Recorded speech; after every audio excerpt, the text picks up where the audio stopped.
जय भीम साथियों। हमारे फेसबुक लाइव में आपका बहुत बहुत स्वागत है। मैं हूं सुमित चौहान और हमारे साथ हैं हमारी senior sub editor Meena Kotwal. मैं और मीना पहली बार आज फेसबुक पे लाइव एक साथ कर रहे हैं। दरअसल इसकी वजह बहुत बड़ी है। आज सुबह सुबह मैं नींद में था और मेरे फोन की घंटी बजी और दूसरी तरफ मीना थी और मीना ने मुझे फोन करके सुबह बताया कि हमारी बहन जो हाथरस गैंगरेप पीड़िता थी वो दिल्ली सफदरजंग में अपने जिंदगी और मौत की जंग लड़ रही थी और आखिर वो आज सुबह अपनी इस जंग को हार गई हैं। तो आप सोचिए, आप सुबह सुबह इस तरह की खबरें सुनते हैं तो हम लोग क्योंकि शेड्यूल कास्ट से बिलोंग करते हैं, बहुजन समाज का हिस्सा है, तो हमारे कई बार अक्सर हमारे दिनों की शुरुआत ऐसे ही होती है कि हमारी किसी बहन के साथ रेप हो गया, उसको गैंग रेप कर दिया, उसकी हत्या कर दी, या किसी ने हमारे किसी व्यक्ति को मार डाला या उसके साथ एट्रोसिटीज कर दी। तो एक एक बहुजन समाज के सदस्य के तौर पे कई बार हमारी इतनी दुखद सुबह होती है और फिर पूरा दिन हम लोग उससे उस मानसिक तनाव से गुजरते हैं उस चीज को लेके। आज मीना लगातार इस मुद्दे को कवर करती रही हैं। सफदरजंग अस्पताल में वो लगातार इस पूरे मामले पे लाइव रही, बहुत सारी उन्होंने रिपोर्ट्स की वहां पे। तो मीना से मैं कुछ चीजें पूछूंगा, वो हम एक दूसरे से संवाद करेंगे इस बारे में। आप भी अगर कोई सवाल पूछना चाहते हैं तो आप कमेंट में लिख सकते हैं, आपके सवालों का भी जवाब देने की कोशिश करेंगे। सबसे पहले मीना, बतौर पत्रकार और बतौर एक बहुजन बेटी, आज जो ये हम सब के साथ बीता है, इस पे आपकी पहली प्रतिक्रिया क्या है? जब सुबह मेरे पास भी मैसेज आया था, खुद यूपी के जो भीम आर्मी के हैं उन्होंने कार्यकर्ता उन्होंने मुझे मैसेज किया कि हमारी जो बहन थी मनीषा वो जंग हार गई हैं और चले गई हैं हम सबको छोड़ के। तो उसी टाइम मुझे बहुत बड़ा धक्का लगा। एक तो इस वजह से क्योंकि 14 दिन हो चुके थे, 14-15 दिन हो गए हैं, 14 तारीख का ये मामला था और इतने दिन खींच गए हैं। पुलिस की इतनी ढील थी इसमें, प्रशासन की इतनी ढील थी, सरकार की इतनी ढील थी, किसी को याद नहीं, किसी को कोई मतलब नहीं था कि किसी के साथ इतनी दयनीय, उसकी हत्या, हम कहेंगे दयनीय हत्या की गई है। प्रशासन भी इसमें शामिल है, सरकार भी इसमें शामिल है, सिर्फ वो 4 आरोपी शामिल नहीं है, ये सब लोगों की मिली भगत है। अगर यही सारी चीजें अब आप देखिए सुमित, हम लोग आज सुबह से कवर कर रहे हैं इस चीज को, इतना विरोध हो रहा है, अलग अलग राजनीतिक पार्टियां आज जुड़ रही हैं, गोदी मीडिया, मैं कहूंगी यहाँ पे गोदी मीडिया आज कवर कर रही है इस मामले को। इससे पहले कहाँ थी वो? इससे पहले उनको क्यों याद नहीं आई कि हाथरस में एक 19 साल की लड़की के साथ इतनी दयनीय हत्या उसकी की गई है, उसकी जीभ काट दी गई है, उसकी रीढ़ की हड्डी तोड़ दी गई है, उसको बिल्कुल उस पे। जब मैं उसके भाई से बात कर रही थी तो उसके भाई ने मुझे बताया कि मम्मी ने उनको जाकर देखा कि बहन जो है घास काटने गई थी और वहां पर वो बिल्कुल उसके तन पर एक कपड़ा नहीं था और वो खून में लथपथ थी। तो सोचिए उस माँ पर क्या बीती होगी, क्योंकि मैं खुद एक माँ हूं, मैं समझ सकती हूँ हमारी बेटी अगर जरा सा कुछ हो जाता है तो कितना दुख होता है हमको। और उन्होंने तो इस हालत में देखा, उसके आरोपी उनकी माँ के आगे भाग रहे थे और वो कुछ नहीं कर पाई। और ये हमारे समाज के साथ बहुत होता है सुमित। हम दलितों को इस समाज में इस तरह से बना दिया गया है कि आप दुख झेलने के लिए ही है, आप मारपीट झेलने के लिए ही है, आपके साथ सारे वो गलत काम किए जा सकते हैं जो एक सवर्ण के साथ नहीं हो सकते, जो ब्राह्मण के साथ नहीं हो सकते हैं।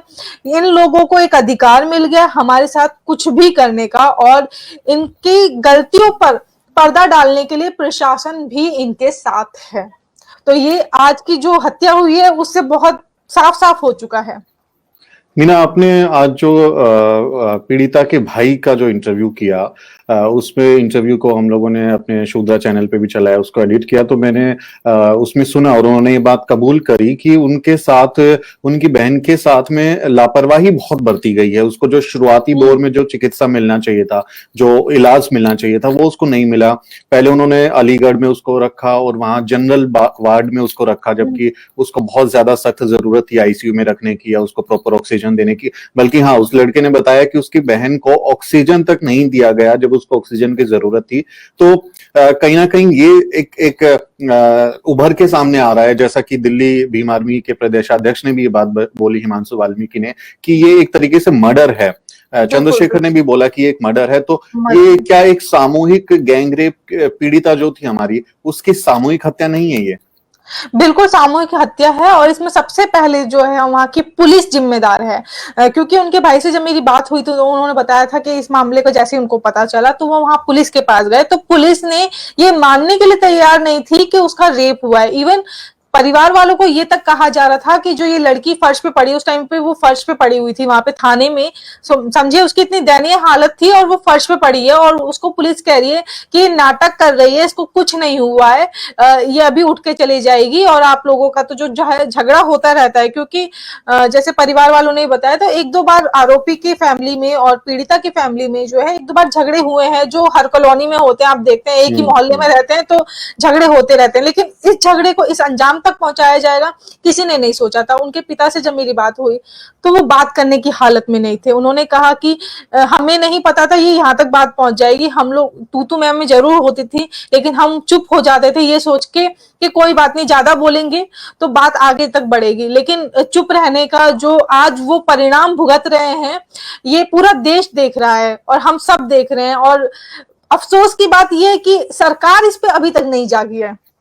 सरकार तो मतलब हमें हैरानी होती है कि अगर यूपी में मुझे लगता है कि जाति देखकर कहीं ना कहीं मदद का हाथ आगे बढ़ाया जाता है। आपकी जाति देखकर आपको बताया जाता है कि आपकी एफआईआर दर्ज की जाएगी कि नहीं, आपको इलाज मिलेगा कि नहीं मिलेगा, आपको कंपनसेशन मुआवजा मिलेगा कि नहीं मिलेगा, या यूपी पुलिस आपके साथ कैसा सलूक करेगी वो आपकी जाति, आपका सरनेम देख के एक तरह से वो तय की जा रही है। तो ये बहुत एक विचित्र सी स्थिति है कि हमारी बहन, हमारे समाज की पीड़िता जिसके साथ दरिंदगी की हर हद पार कर दी गई, मतलब हम उस दर्द को महसूस कर पा रहे हैं कि हमारे रोंगटे खड़े हो गए जब हम लोग इस खबर को सुने, हमने इस खबर के बारे में पढ़ा, परिवार से हमारी बात हुई तो ये इतना दुखद हमारे सामने था कि आप जो वो पीड़िता थी, अगर उसको इमीडिएटली अच्छा इलाज मिल पाता, उसको एक बेहतर इलाज मिल पाता तो उसको इलाज से शायद वो बच जाती, आज वो हमारे साथ जिंदा होती और अपने इंसाफ की हक की लड़ाई के लिए वो हमारे साथ में होती।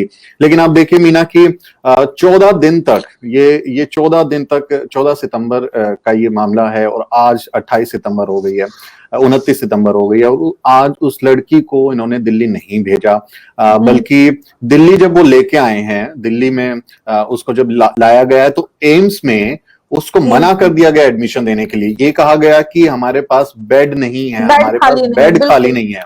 और मीनवाइल उसी समय पे, उसी घंटे पे जब केंद्रीय मंत्री उमा भारती बीमार होके अस्पताल एम्स में पहुंची तो उनको तुरंत एडमिशन मिल गया।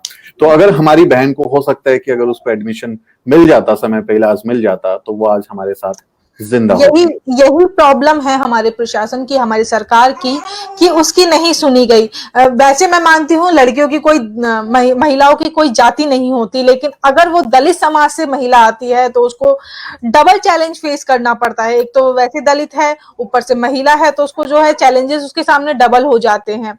अब कई लोग जैसे सवाल कर रहे हैं कि उसके संग रेप हुआ है, आप यहाँ पे जातिवाद मत लाइए। जातिवाद क्यों ना लाया जाए? अगर वो किसी सवर्ण की होती, जैसे निर्भया कांड आपने देखा होगा, निर्भया कांड में पूरा देश उमड़ पड़ा था, सड़कों पे आ गए थे, डंडे लोग खा रहे थे, सारे नेता बोल रहे थे, सड़कों पे आ गए थे, सोशल मीडिया पे निर्भया के लिए, जस्टिस के लिए आवाज उठाई जा रही थी।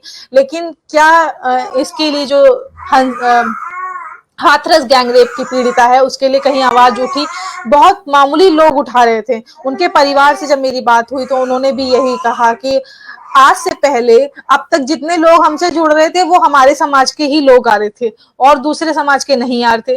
पार्टीज, कोई पॉलिटिकल पार्टी नहीं बात करने आ रही थी। हाँ, इसमें बस एक भीम आर्मी जो थी वो शुरू से हमारे साथ जुड़ी हुई है। बिल्कुल, और भीम आर्मी की मुझे लगता है कि हमें तारीफ करनी चाहिए कि वो लोग शुरुआत से इस पक्ष के साथ में रहे, उनके परिवार को समर्थन मनोबल दिया उसमें। और चंद्रशेखर खुद किस तरह से वो बस में बैठ के और बाइक पे चढ़ के वो किस तरह से वहां चले गए, जबकि दूसरे हमारे नेता ऐसा नहीं कर पाए। ये भले ही आप हमें एक पार्टी का पक्षधर कहें या कुछ भी कहें, लेकिन उस व्यक्ति ने, उस आदमी ने ये करके दिखाया। वो चंद्रशेखर आज भी पहुंचे, आपने इंटरव्यू किया उनके साथ में, वो आज भी पहुंचे, लेकिन हमारे बाकी नेता नहीं आए।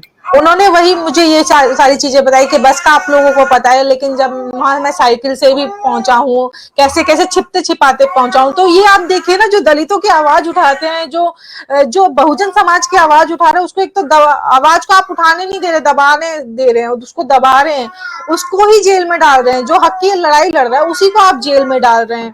तो ये बहुत बड़ी परेशानी है हमारे देश की, हमारे समाज की, कि आवाज उठाने वाला एक तो हमारे समाज में बहुत कम लोग हैं, क्योंकि डर इतना बैठाया दिया जाता है आपके अंदर। सरकार का डर दिखाया जाता है आपको, प्रशासन का डर दिखाया जाता है आपको, जेल का डर दिखाया जाता है। उसके बाद भी भीम आर्मी जो है शुरू से इस मामले में जुड़ी रही, तो ये बहुत अच्छी बात है। आज जो पार्टियां जुड़ रही हैं, मैं तो ये कहती हूँ, आज जो पार्टियां जुड़ रही हैं वो सिर्फ वाहवाही लूटने के लिए जुड़ रही हैं। उनको वाहवाही मिल जाएगी। अगर यही सारी चीजें 14 सितंबर से हो जाती, तो क्या आज वो हमारे साथ जिंदा नहीं होती? क्या आज हमारे साथ, क्या पता, हमारे साथ बैठ के बात करती, सारी चीजें बताती। जब उसने मरने से पहले ही बता दिया कि संदीप नाम उसने लिया था मरने से पहले, कि संदीप नाम के व्यक्ति ने उसको मारा है, उसके साथ रेप किया है, 4 लोग उसमें शामिल थे, तब भी प्रशासन जो है, पुलिस जो है, इस चीज को मानने को तैयार नहीं थी। उसकी जीप काट दी गई। वो कितने दर्द में रही, उसने वो लड़ाई लड़ रही थी, एकदम हिम्मत से लड़ाई लड़ रही थी कि उसको इंसाफ मिले। लेकिन ये हमारी गलती है, मैं कहती हूँ हम लोगों की भी गलती है कि हम लोग उसको जस्टिस नहीं दिला पाए। और अगर उसके आरोपियों को फांसी नहीं होगी, तो ये हमारी बहुत बड़ी हार है, हमारे समाज की बहुत बड़ी हार है।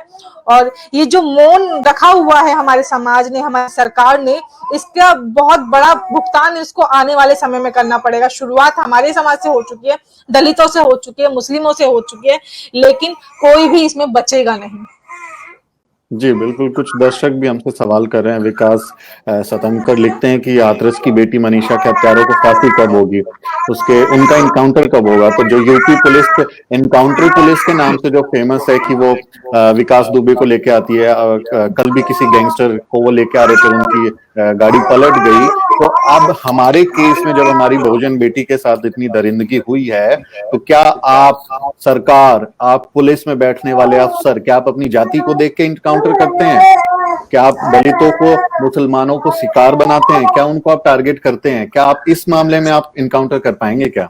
ये भी आपके ऊपर एक बड़ा सवाल है। वो नहीं करेंगे, क्योंकि जो सवाल करता है उसी को सजा दी जाती है। यहाँ पे सवाल नहीं करे ना चंद्रशेखर ने, जैसे मैंने इंटरव्यू किया तो उन्होंने ये बताया था कि जो आरोपी हैं वो वहां की सरकार के ही समाज के हैं, वहां के रिश्ते, उन्हीं के लोगों के रिश्तेदार। तो हो सकता है हाँ वो बच भी जाए, तो जी जी जी। बच जाएंगे, वो आसानी से बच जाएंगे, उनके लिए कोई बड़ी बात नहीं है। इवन क्या पता कल को अगर वो छूट जाए तो उनको नेता वेता बना दिया जाएगा, माला वाला पहना के उनकी, क्या कहते हैं, उनका स्वागत किया जाएगा कि वाह, क्या कहते हैं जी ये जी। लोग। तिरंगा हाँ कठुआ गैंगरेप कांड में, हाँ बिल्कुल, तिरंगा यात्रा निकाली गई है। तिरंगा। सत्ता नशी जो सरकारें हैं, उनके नेताओं, उनके सांसदों ने, उनके मंत्रियों ने उनका वेलकम किया है जो एक्यूज थे।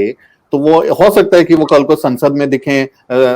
आपके पास ऑलरेडी कुलदीप सेंगर हैं, चिन्मयानंद हैं, वो आपके सांसद और लोग हैं तो जो सत्ता में बैठे हुए हैं।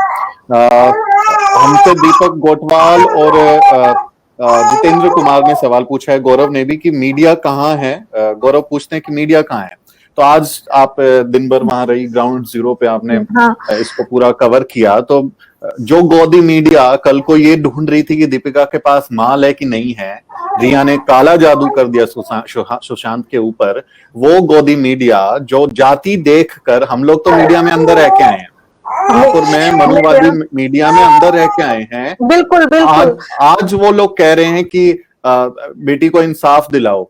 उस दिन से आपको नहीं दिखाई दिया ये चीज। हम किससे उम्मीद कर सकते हैं? जैसे अब रेपिस्ट ही हमारे सांसद बन जाएंगे तो हम उम्मीद किससे करेंगे? बेटी किससे बचानी है हमें, ये आज तक साफ नहीं हुआ है। सरकार कहते है बेटी पढ़ाओ बेटी बचाओ, लेकिन बेटी किससे बचाओ? क्या उन्हीं लोगों से हमें बेटी बचानी है? और बेटी बचाने की जरूरत क्यों है? हम क्यों किसी बेटी के, किसी महिला के रक्षक बनना चाहते हैं? क्यों हम उसको इतना सक्षम नहीं कर रहे हैं? क्यों हम उसको हमेशा कमजोर दिखाना चाहते हैं? क्यों हम अपने परिवार में हमेशा बेटियों को कमजोर दिखाते हैं, उनकी पहरेदारी करते हैं? हमें तो आज जरूरत है ना उनको बाहर निकालने की। फूलन देवी को सब याद करते हैं। फूलन देवी ने अगर लड़ाई, अपनी खुद की लड़ाई नहीं लड़ी होती तो क्या आज हम उनको याद करते? कभी याद नहीं करते। फूलन देवी मर जाती किसी को नहीं पता चलता। कोई फूलन देवी नाम की महिला थी, उनके साथ इतनी दरिंदगी हुई, उनके साथ इतने लोगों ने गैंगरेप किया, इतना कुछ उन्होंने झेला, लेकिन उन्होंने खुद अपनी लड़ाई लड़ी और आज उनको सब जानते हैं। हम लोगों के लिए वो प्रेरणा है और फूलन देवी ही आज महिलाओं को बनना पड़ेगा, क्योंकि सरकार से, प्रशासन से उन्हें कोई उम्मीद नहीं रखनी चाहिए। हथियार खुद उठाना पड़ेगा, क्योंकि वो हमारे लिए नहीं आएंगे, हमको खुद लड़ना पड़ेगा अपने लिए। जी, कुमार रोशन हमको लिख रहे हैं कि ह्यूमन राइट्स और जो कमीशंस हैं, विमेन कमीशंस हैं, वो कहाँ हैं। रविंद्र राजू लिख रहे हैं कि जाति देखकर ही सब हो रहा है, तभी तो इन लोगों को कुछ नहीं होता। ये सही बात है। बहुत सारे हमारे सवर्ण मित्र जो हैं, हमारे जो फ्रेंड हैं, वो हमसे लगातार ये बात पे आपत्ति जताते हैं कि यार तुमको हर चीज में जाति नजर आती है। तो वो हर चीज में हमसे कहते हैं, हम पे आरोप लगाते हैं कि आपको हर चीज में जाति नजर आती है। लेकिन आप ये देखिए कि हम जिस सिचुएशन में रहते हैं, जिस आपको हर दिन आपको पता चलता है कि आपके परिवार के किसी सदस्य को उसकी जाति के नाम पर लिंचिंग कर दिया गया, उसकी हत्या कर दी गई, आपकी बच्ची को उठा के मार दिया गया, रेप कर दिया गया। ऐसे माहौल में जो चीज आपको नजर नहीं आ रही है ना, वो हमको नजर आती है। इसलिए आप भले ही हम लोगों को जातिवादी कहें, लेकिन हम लोग लगातार अपने बहुजन समाज के लिए बोलते रहेंगे। चाहे मीडिया में जितनी हमसे बन पाएगा, हम इस मुद्दे को लगातार एक मुहिम की तरह भी आगे लेके जाएंगे और लगातार अपनी बहन के लिए, अपनी बेटी के लिए, अपने इंसाफ के लिए हम लोग लगातार काम करते रहेंगे। और ये एक विडंबना है हम लोगों की कि जो सत्ता नशी है, वो लोग कहते हैं कि बेटी बचाओ बेटी पढ़ाओ। अरे क्या सवर्णों की बेटी बचाओ, सवर्णों की बेटी पढ़ाओ? क्या दलित की बेटी को नहीं बचाएंगे आप? दलित की बेटी आपके लिए कोई मायने नहीं रखती है क्या? वो कोई मायने नहीं रखते। सुमित, मैं कई बार जैसे स्टोरी करने गई हूँ तो लोगों को पता नहीं होता कि मैं कौन सी कास्ट की हूँ, क्या हूँ। तो वहां पे औकात की बात आती है, तो कहते हैं ये लोग ना औकात से ज्यादा बढ़ के रहते हैं और इनके जो पूर्वज हैं हमारे पैरों में पड़े रहते थे। तो दलितों को वो लोग आज भी वही चाहते हैं कि ये लोग पैरों में पड़े रहें। और औकात, आप औकात की बात कर रहे हैं, मतलब औकात उनको ये दिखाना चाहते हैं कि ये लोग नीचे तबके के हैं, हमेशा हमारी सेवा करते आए हैं, मैला उठाते आए हैं, तो आज ये हमारे बराबर कैसे उठ के बैठ सकते हैं, कैसे हमारी बराबरी कर सकते हैं। तो ये यहाँ पे ये भी होता है और इस वजह से महिलाएं जहाँ पे कमजोर पड़ जाती हैं, उनको कमजोर बना भी दिया गया है हमारे समाज में। तो उनको अपनी मर्दवादी सोच उन पे हावी कर देते हैं और इस तरह की दरिंदगी करते हैं। और ये जो सवर्ण, हमारे जो कई सारे फ्रेंड्स हैं, वो ये सारी चीजें बोलते हैं कि जातिवादी हम लोग फैलाते हैं। उनको ये नजर नहीं आता कि जाति की वजह से हम लोग कितना कुछ खो रहे हैं, कितना कुछ झेल रहे हैं। उनको वहां पे कभी नजर नहीं आएगा ये सारी चीजें कि जाति के वजह से ही हमारे पर अत्याचार हो रहा है, हमारी लिंचिंग हो रही है, हमारी नौकरियां जा रही हैं। ये उनको नजर नहीं आएगा, लेकिन नजर यहाँ पे ये आएगा कि आप जातिवादी फैला रहे हैं, क्योंकि हम सच बोल दे रहे हैं। आज हम सच बोल रहे हैं, हम सच बोल रहे हैं तो हम जातिवादी फैला रहे हैं, लेकिन वो अपना सच जो है, कड़वा सच है, वो एक्सेप्ट नहीं कर पा रहे हैं। जी, वो किसी का एक शेर है, मुझे नहीं मालूम किसका है, कि वो कत्ल तक कराएं तो चर्चा नहीं होती और हम आह भी निकाले तो बदनाम हो जाते हैं। तो हमारी आह निकलना भी जो है कि हमारे साथ भेदभाव हुआ है, उस पर भी आप हमें जातिवाद का टैग देते हैं। रोशन हमसे पूछ रहे हैं कि वो हिंदूवादी संगठन कहाँ है जो दलितों को, बहुजनों को हिंदू दंगों में इस्तेमाल करते हैं, मंदिरों के आंदोलन में इस्तेमाल करते हैं, कहते हैं कि हिंदुस्तान में रहने वाले सब हिंदू हैं। आज कोई भी संगठन नहीं आया सामने। और सबसे बड़ी बात है ना, सब लोग कहते हैं कि दलितों को हिंदू बनाना चाहते हैं, क्यों नहीं ब्राह्मण ही बना दें, सवर्णी बना दें। दलित को दलित क्यों रहने दे रहे हो आप? अगर ब्राह्मण बना दो, ब्राह्मण बना दो ना, तो ना रहेगा कोई दलित, ना रहेगा कोई ब्राह्मण, सब एक जाति के रहेंगे, ना होगा कोई भेदभाव। लेकिन नहीं, इनको हिंदू बनाना है। हिंदू में जितना भी बुराइयां हैं, हिंदू धर्म में या किसी भी धर्म में, वो इनको वही एक्सेप्ट करवानी है। उसको वो लोग एक्सेप्ट नहीं करेंगे, लेकिन हम उस धर्म को एक्सेप्ट कर लें। जिस धर्म ने हमें नीचा दिखाया, हम उसको कैसे एक्सेप्ट कर लें, वो चीज मानेंगे नहीं। प्रियव्रत सिंह भी कह रहे हैं 14 साल अगो ऑन द वेरी, चला गया खैरलांजी वाला, it was a very brutal incident और हमारे साथ ये हुआ है। तो दीपक कोटवाल भी कह रहे हैं हथनी की मौत हो गई थी, उस पे कई सारे लोग जो है रोना गा रहे थे सोशल मीडिया पे, आपने भी देखा होगा।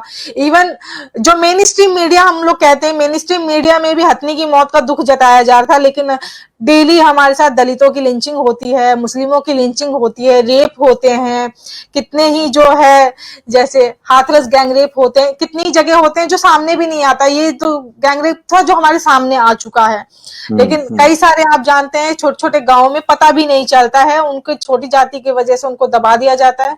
उनके लिए कोई दुख जताने वाला कोई नहीं है। जी हम लोग बिल्कुल। अपनी ही जाति के लोगों को दिखाते हैं, क्या करें, कोई हमारा नहीं दिखाएगा तो हमें खुद ही उठकर आना पड़ता है। हमें खुद ही हमारा दिखाना अगर पड़ेगा। हम्म। हमारा अगर मेन स्ट्रीम मीडिया दिखा देगा, मनु स्ट्रीम मीडिया दिखा देगा, तो हमें जरूरत ही नहीं है ये सब करने की, हमें किसी से शिकायत ही नहीं रहेगी अगर वो सब हम्म। लोगों को एक जैसा मानेंगे तो। जी बिल्कुल। और अभी आप देखिए एनसीआरबी का डेटा अगर आप उठा के देखते हैं तो उनका जो हम्म। आंकड़े हैं उसके मुताबिक सालाना औसतन 40,000 से ज्यादा दलित एट्रोसिटीज, मर्डर, रेप्स और इस तरह के क्राइम्स में, crimes against schedule caste, schedule tribe, वो दर्ज होते हैं। तो रेप की, जो दलित महिलाओं के साथ रेप और गैंगरेप की घटनाएं हैं, वो औसतन हर रोज 4 से 5 घटनाएं दर्ज होती हैं, और इस तरह के पूरे मामले दर्द होता है। रोजाना 100 से ज्यादा दर्ज होते हैं। और हर ये वो घंटे में केस 4 हैं, होते हैं। ये केस है, ये केस वो हैं जो आपके पुलिस स्टेशन तक पहुंच पाते हैं, जो पहुंच पाते एफआईआर हैं, की बिल्कुल कॉपी बिल्कुल। में दर्ज हो जाते हैं।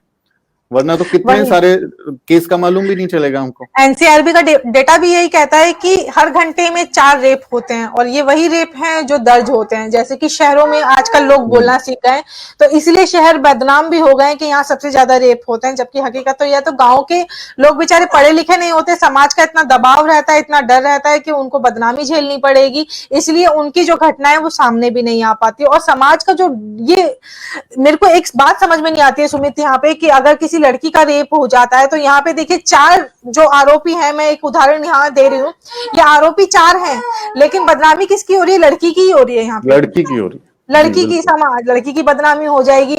अरे परिवार वालों को छिपा के रखो, परिवार वालों की बदनामी हो जाएगी। एक तो उनके साथ गलत हुआ है, बदनामी भी उन्हीं की होगी। तो ये जो हमारे समाज ने एक एजेंडा सेट कर दिया है ना, उसको बदलने की हमको जरूरत है। जी। जैसे एक्सीडेंट हो जाता है, कार एक्सीडेंट हो जाता है, बाइक एक्सीडेंट हो जाता है, उसी तरह हमें ये भी लेना चाहिए कि ये एक एक्सीडेंट की तरह है और इसमें हमारी कोई गलती नहीं है। हमारी इवन कोई एक्सीडेंट गलती कई नहीं। बार गलती से हो जाता है, लेकिन हम्म। इन जो रेप होते हैं वो हमारी गलतियों से नहीं होते हैं, ये सामने वाले की मानसिक जो बीमारी है उसकी वजह से होते हैं, और उसके लिए भुगतना हम महिलाओं को ही पड़ता है। जी, और खासकर दलित महिलाओं के साथ इस तरह की वारदात पूरे समाज को एक सबक सिखाने के तरीके के तौर पे वो लोग देखते हैं। चाहे वो आप दुनिया अभी जितने भी इस तरह के, चाहे आगरा में लड़की को जला के मार दिया था, बिल्कुल लखीमपुर खीरी में ऐसा ही हुआ, और अभी हमारा हाथरस का ये एकदम ताजा केस है। तो इस तरह से आप एक व्यक्ति को नहीं टारगेट कर रहे हैं, बल्कि उस पूरे समाज को ये दिखाना चाहते हैं कि हम आपके साथ क्या कर सकते हैं, आप अपनी औकात में रहिए। हाँ बिल्कुल। अब जितेंद्र कुमार कह रहे हैं कि वाल्मीकि भाई बीजेपी और हिंदू आरएसएस के चंगुल में फंसे हुए हैं। बिल्कुल, आज भी बहुत दुख होता है कि वही लोग उसी धर्म को पूज रहे हैं जिस धर्म ने हमें नीचा दिखाया। मैं ये बात पहले भी कह चुकी हूँ। बाबा साहेब को मानने वाले भी बाबा साहेब की पूजा कर रहे हैं, जबकि वो इंसान इसके खिलाफ लड़ते हुए मर गए हैं, वो खत्म हो गए हैं। वो ये चीज, इसी चीज के लिए वो हमेशा जिंदगी भर लड़े कि मूर्ति पूजा नहीं होनी चाहिए। हिंदू धर्म के खिलाफ वो हमेशा बोलते रहे कि क्या क्या बुराइयां हैं, महिलाओं के लिए हमेशा लड़ते रहे। लेकिन आज भी बहुत दुख होता है कि उनकी पूजा की जा रही है, उनके दिए जलाए जा रहे हैं, उनकी हमें आरती की हमें जा रही है। सब हमें भी, बहुजन समाज को भी बहुत कुछ जागरूक होने की बहुत कुछ जरूरत है। जागरूक। और बाबा साहब कहते थे कि मैं किसी समाज की तरक्की को इस बात से आंकता हूं कि उसमें महिलाओं ने कितनी तरक्की की है। तो अब ये दुनिया अगर बाबा साहब की इस नजरिए से देखेगी तो वो भारतीय समाज को आंके, और बल्कि इस देश के लोगों को भी इस बात को आंकना चाहिए कि आपने महिलाओं को, और उसमें भी खासकर दलित महिलाओं को, आपने किस स्तर पर पहुंचा दिया है, किस तरह की दरिंदगी और हैवानियत आप उनके साथ में कर रहे हैं। तो इस पे भी बिल्कुल बहुजन समाज और सवर्ण समाज को सोचने की जरूरत है कि आपको शर्म आनी चाहिए। पहली बात तो ये कि आपको शर्म आनी ये चाहिए। शर्म आनी ये चाहिए अगर कुछ कुछ हमारी जाति का कोई व्यक्ति आपके बाग से अमरूद तोड़ लेता है, फूल तोड़ लेता है, पानी तोड़ लेता है, तो आप उसको जाति से बाहर कर देते हैं, आप उसका हुक्का पानी बंद कर सकते हैं। आज क्या ठाकुर समाज के लोग इन चारों आरोपियों को, हाथरस पुलिस ने अभी थोड़ी देर पहले ट्वीट करके इनकी तस्वीरें जारी की हैं, किसी के नाम के पीछे ठाकुर नहीं लगाया, सबके नाम उन्होंने सिर्फ फर्स्ट नेम यूज किया है। तो आप क्या अभी अपने, जिन लोगों ने आपकी जाति को बदनाम किया है, इन चारों ने आपकी जाति को बट्टा लगाया, कलंक लगाया है, क्या हिम्मत है आप में कि आप इन्हें जाति से बाहर कर सकें और इनका बहिष्कार कर सकें? वो नहीं लगाएंगे सुमित, क्योंकि अगर जैसे आप एट्रोसिटी की बात करते हैं, दलितों के साथ जब एट्रोसिटी की खबर आती है, आप मीडिया में हैं और खुद खबरें देखते भी हैं, तो उस टाइम पे कहते हैं कि दबंग ने ऐसा किया। दबंगों की जाति नहीं बताई जाती, सवर्णों को हमेशा दबंग बताया जाता है, उनको बहादुर बताया जाता है, लेकिन दलितों को हमेशा नीचा दिखाया जाता है, कमजोर दिखाया जाता है, गालियां उन्हीं पे बनाई जाती है, महिलाओं पे बनाई जाती है। तो महिला दलितों को कमजोर बना दिया गया है, इसलिए उन पर ही सारी चीजें जो है लागू कर दी जाती है। गालियां भी बनानी है, एट्रोसिटी भी उन्हीं की करनी है, लिंचिंग भी उन्हीं की करनी है। और ताज्जुब की बात तो यह है कि जैसे एनसीआरबी का डाटा भी कहता है कि सबसे ज्यादा जेल में भी यही लोग हैं। तो या तो ये लोग अपराध ज्यादा कर रहे हैं या लोग इनको झूठे में फंसा रहे हैं। तो कहीं ना कहीं तो कुछ तो गड़बड़ है ही। लिंचिंग हाँ सिस्टमेटिक है। और मुस्लिम और जो दलित हैं, आदिवासी हैं, वो सबसे ज्यादा जेल में हैं। अपनी जनसंख्या से ज्यादा वो अपनी जो है जेल में है। तो ये बहुत ही हैरान करने वाली बात है। प्रियव्रत सिंह भी कह रहे हैं रामनाथ कोविंद भी खामोश हैं, नरेंद्र मोदी जी खामोश हैं, सारे केंद्रीय मंत्री खामोश, प्रवक्ता खामोश, महिला आयोग SC/ST खामोश, सूबे का सीएम खामोश, सारे बीजेपी SC/ST MP MLA खामोश हैं। क्या हाथरस की दलित बेटी का दर्द तनिक भी महसूस नहीं हुआ? अगर महसूस किया होता तो अभी तक वो न्याय दिला चुके होते। कुछ ना कुछ कई सारे जो मामले आप देखते हैं, रात में भी कोर्ट लगा दी जाती है, लेकिन दलित बेटी खत्म हुई है उनके, एक मान लीजिए एक वोट बैंक का एक ही तो वोट खत्म हुआ है उनका। हम सब तो वोट बैंक है ना उनके लिए। हम लोग चुप रहेंगे तो वो खुश हैं, हम लोग अपने मुद्दे उठाएंगे तो ही उनको प्रॉब्लम है। हम खुश चुपचाप रहेंगे तो एक वोट बैंक के तरीके से हमारा इस्तेमाल करते रहेंगे वो। और जब चुनावी माहौल आएगा तो हमारे बीच में ही आके उन्हीं मुद्दों को उठाएंगे कि हम आपके लिए ये कर देंगे, हम आपके लिए वो कर देंगे। जैसे ही वो आ जाएंगे, नेता वगैरह कुछ बन जाएंगे, सरकार में आ जाएंगे, तो सब कुछ भूल जाएंगे और वैसा ही बिहेव करेंगे जैसे हमारे पूर्वज करते आए हैं। हमारे मतलब हमारे साथ वो जो सवर्ण जाति के पूर्वज करते आए हैं, लात मार देंगे, उसी तरह सरकार भी कर देती थी। अमित कुशवाहा कह रहे हैं बहुजन समाज को धार्मिक कर्मकांड से बाहर निकलना चाहिए, क्योंकि यही कर्मकांड मनुवाद को खाद पानी काम कर रहा है। बिल्कुल, हम तो खुद चाहते हैं कि ये धार्मिक कर्मकांड बंद होना चाहिए। और ये जो सवर्ण जाति है, ब्राह्मण जाति है, इन लोगों ने हमारे अंदर एक डर बैठा दिया है कि आप ऐसा नहीं करेंगे तो ऐसा हो जाएगा, काला टीका लगा लीजिए नजर लग जाएगी, ये पूजा कर लीजिए नहीं तो ऐसा हो जाएगा, ये वो पूजा कर लीजिए वैसा हो जाएगा। तो ये जो हमारे अंदर एक डर बैठा दिया ना, उस डर को निकालने की जरूरत है हमारे अंदर से, क्योंकि इन्होंने ही बनाया। इनकी तो दुकान चल रही है ना, उनकी दुकान चल रही है। आप मंदिर के पुजारी नहीं बन सकते, आप उसका चढ़ावा नहीं खा सकते। लाखों करोड़ों रुपए मंदिरों में जाता है, वो आपके घर में जा रहा है। तो दलितों को तो वही है ना, दलितों को तो भीख मांगने के लिए बाहर बिठा दीजिए, अंदर घुसेगा तो मार के भगा देंगे। कितनी सारी हत्याएं करने की खबरें आती हैं कि मंदिर में घुसने की वजह से गोली मार दी या उसका मर्डर कर दिया। तो ये समझने की जरूरत है हमको, खासकर इस ऐसी चीजों से हमें परहेज करने की जरूरत है, हमें अपने आप को दूर करने की जरूरत है। जिसको करना है करे, लेकिन हम उसमें शामिल ना हो, कम से कम हम बचें।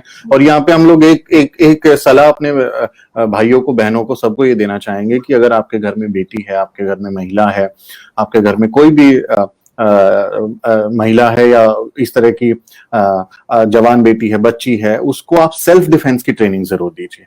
कोशिश कीजिए कि किसी भी तरह से आप अगर उसको लाठी चलाना सिखा सकते हैं, कुछ दाव पेच सिखा सकते हैं, कुछ भी कहीं पे भी उसको कुछ सिखा सकते हैं। अगर आपके आसपास कुछ एक्टिविटी होती है तो वहां पे उसका एडमिशन कराइए, उसको सिखाइए। नहीं है तो आप खुद उनको कुछ दाव पेच सिखाइए, जो अखाड़े के कुछ दाव पेच होते हैं, बिल्कुल, मैं तो कहती हूँ को दबाने के दाव पेच होते हैं। बिल्कुल, मैं तो कहती हूँ सरकार को स्कूलों में ये कंपलसरी कर देना चाहिए लड़कियों के लिए। सरकार से तो काहे उम्मीद करें हम, सरकार से उम्मीद हमारी तो मतलब वो हमेशा इसका सोल्यूशन पूछती हैं, तो हम सोल्यूशन बताते हैं कि उनको स्कूलों में कंपलसरी कर देना चाहिए कि वो कराटे सिखा दे या कुछ इस तरह से सिखा दे कि इस तरह की वारदात जो है कम हो सके और बच सके। पहली बात तो उनको मैं हमेशा कहूंगी कि लड़कियों को कमजोर बनाना जो है ना, वो उनको बंद कर देना चाहिए कि लड़कों को कमजोर ना बनाए और अपने पहरेदार खड़े ना करें। तो ये पहरेदारी जो है ये बंद करनी पड़ेगी। शादी से पहले भाई और पिता की, और शादी के बाद पति की जो ये पहरेदारी है, इसको खत्म करें। जी जी। तो हाँ, हम लोग कोशिश करेंगे कि आपके सामने फिर से इस मुद्दे पे जुड़े हुए अपडेट्स को लगातार आपसे साझा करते रहें। और इस पूरी कवरेज को हम लगातार शूद्रा पे, हम लोग वेबसाइट पे भी और यूट्यूब चैनल पे भी लगातार हम इसको करते रहेंगे और नए नए जो पहलू हैं इस खबर से जुड़े हुए आप सबके सामने लाते रहेंगे। के तो अब लोग हम खत्म करते हैं, ठीक है। जी, जय भीम, जय जोहार। जय भीम। और अपनी बहन के इंसाफ के लिए आपको थोड़ा हिम्मत करनी पड़ेगी। बिल्कुल, जय और भीम। हम सबको एक साथ आने की जरूरत है।